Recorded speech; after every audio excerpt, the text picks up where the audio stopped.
Back live with Andrew Bolt with the Bolt Report. Mark Latham was leader of the Labor Party once, nearly became Prime Minister too. Since then he's taken what might seem a new direction against so much of what the left has become. And has also taken a new direction career-wise as a writer and a commentator, now publishing online on Mark Latham's Outsiders. And now he's collected a lot of his best recent pieces in a new book, Take Back Australia. Mark Latham joined me earlier today.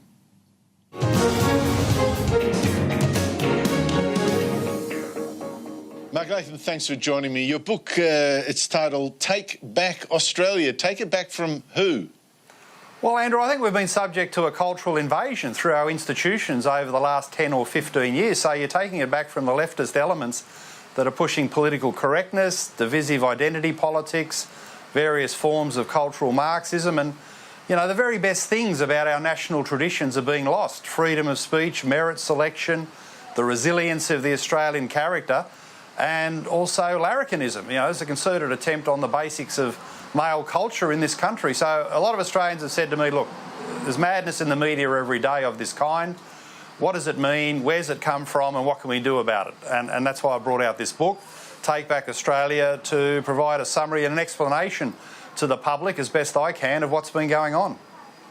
Yeah, I particularly worry about identity politics, Mark. I mean, this is a sort of new racism, a fashionable new racism where you judge people by, you know, as types rather than as individuals, judged on the colour of their skin or their gender or whatever. I think it's it's like a return to the caves of barbarism. How threatening do you think it is?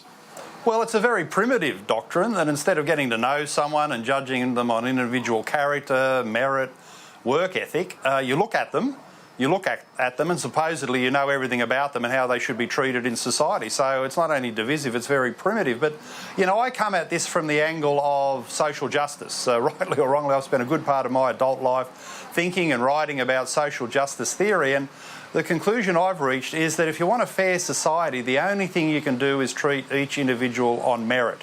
And meritocracy, the fair go ethos, has always been a big part of our country. And I think this is a major historic error of technique by left of centre activists to say that we can somehow overcome old forms of discrimination by creating new forms of discrimination, most notably under the banner of white male privilege, this terrible furphy of white male privilege. So when you try and create new forms of discrimination supposedly to deal with the past, all you do is create division, resentment and more bitterness in society, and that's what we're seeing. It's a terrible time in Australia to be growing up as a young white male. You can be working hard at school, get a good university qualification, knowing you'll go out into the workforce and face discrimination with these new employment quotas. So none of that's fair, and it's an historic failure of technique by the left to go down the identity pathway. Yeah, but it's interesting you say that when you say, you know, judge people as individuals and not from where they're from. I would have thought that was the calling cry of the left, or at least that section of the left that I recall when I first worked for the Labor Party many years ago. But it seems that the left is completely different now to what it was then. How do you feel it's gone? I mean, you used to lead the Labor Party. Do you recognise the Labor Party now from what it was when you were there? No, not at all. And someone said to me the other day, you know, you're still interested in politics, should you have stayed in Parliament? I said, well, I couldn't have stayed with the Labor Party because it is unrecognisable from the party of Whitlam and Hawke, because the primary interest was to create social justice through the prism of income, wealth and opportunity. That's how you looked at the social justice task, through socio-economic factors, and nobody thought there was anything to be gained from judging people by race, gender and sexuality. In fact, that was always seen as the problem, that judging people by race, gender and sexuality can only foster various forms of bigotry in society. You should look through those factors and try and judge people according to income levels and the opportunities they've got in life. And I think one of the big things that's gone wrong with the left, probably the worst thing that could ever happen to so-called progressive politics, is that they got rich themselves We're mainly talking about wealthy elites who've got no bigger problems in their life than can be solved by virtue signalling about the Sydney Opera House or tokenism, symbolic things in society. And at that point where the left got wealthy themselves, they got way out of touch with issues like poverty, disadvantage, public housing estates, remote Indigenous communities. And Labor has almost totally forgotten that agenda now, to the point I read almost comically just a couple of days ago that there's a Labor Party group forming in Parliament to defend the virtues of Western culture and civilisation. Well, hello, we should always have been the custodians of those values, and they don't include the primitive doctrine of identity politics. I think that's spot on, Mark. When you look back at your time as a Labor leader, do you think I should have seen some of these things coming? Were they coming? Did you think you should have fought harder against them, or has it really come just pretty much at a canter in the last few years?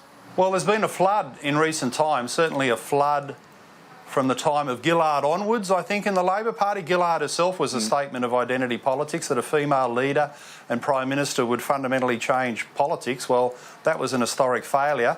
And also the collapse of their open border strategy when so many people drowned coming to Australia as illegal refugees. So, that was the point where I think identity politics inside the Labor Party gathered pace. Back in my time, there was a nascent feel about it. I remember in my book, Civilising Global Capital, which is a very dense tome, there's a section there identifying what we now call identity politics as a betrayal of social justice technique for the reasons I mentioned earlier on. So I was worried about things like gender quotas inside the Labor Party, which have now morphing into all sorts of things, transgender quotas and a focus on skin colour. And, there was a growing movement, but it was very, very small compared to what we've got now. To fight it, well, it just didn't seem like it was as big an issue. And, my focus as Labor leader was on what I call the ladder of opportunity. Didn't win me an election, but it was at least consistent with a proper Labor social justice approach, unlike the pathway they've gone down these days. Now, Scott Morrison hasn't really declared himself too much in the culture wars front. So, given that you and I think, both agree that this is one of the big issues, the identity politics stuff, all that kind of thing, the victim politics, the next election, how's that shaping up as a contest to you in terms of the broader culture wars? Well, I'd say Morrison's a lot better than Turnbull. Turnbull was fighting on the wrong side. Morrison, I think, has got a foot in both camps. He worried me when he said we needed an alternative day to Australia Day, because that is a policy of surrender. If he thinks for a nanosecond that creating an Indigenous Day will mean the left ferals lay off Australia Day, well, that's totally mistaken. They see Australia Day as all the worst of Western civilisation, colonisation, genocide, the whole false narrative. So that worried me a lot about Morrison. This is a time, Andrew, people have got to pick a side. They've got to pick, are they in favour of Western civilisation and culture, or are they going to surrender parts of it to the leftist critique and these feral attacks and the run through our institutions, universities in particular? So I think it's time for Morrison, having settled into the job, to pick a side of the battlefield and join us in fighting as hard as you can. Well, you're sure fighting, Mark. Take Back Australia in the bookshops now, or you can order it for online from Wilkinson Publishing. All the best with selling this, mate. I think it's about I can't remember how many books you've done. It must be 13 now. 13, there you go. It was pretty close. Mark Latham, thank you so much for joining me. Thanks for your time, Andrew.